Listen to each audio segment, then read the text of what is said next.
Gentlemen, start your engines.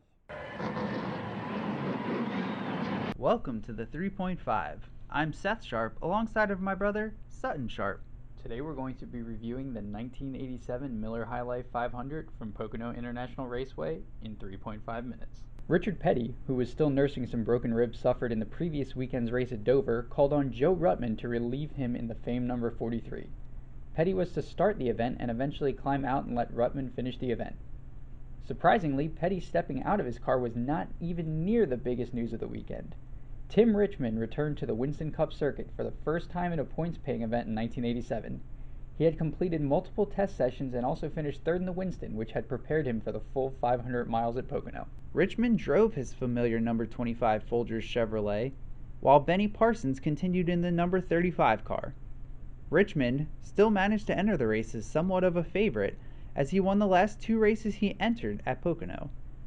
Rick Hendrick's now 4-car stable looked strong during qualifying, as Parsons and Richmond qualified second and third, while his other two cars started 5th and 9th. The pole position went to Texas Terry Labonte after putting down a new track record. Labonte paced the field for the first few laps before Richmond passed him for the lead. He led the next 18 laps before relinquishing the lead to Bill Elliott. The yellow flag was frequently flown early as separate incidents involving Jim Bown, Jimmy Horton, Dale Jarrett, Michael Waltrip, and Benny Parsons slowed the race. During the middle portion, Richmond came to the pits to work on his shifter.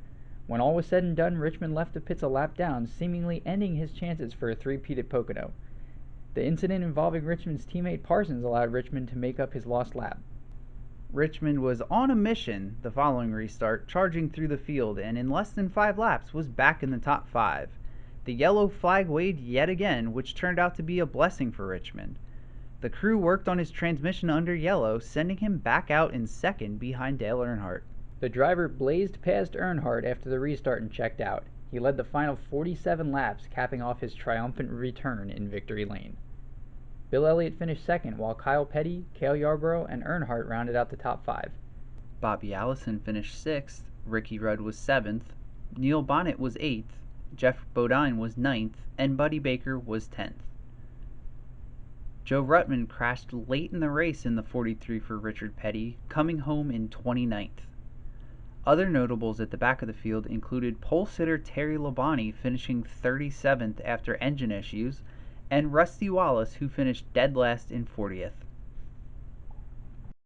Elliott's second-place finish allowed him to gain 15 points on Earnhardt in the Winston Cup standings. Tune in next week as we recap the 1987 Budweiser 400 from Riverside International Raceway.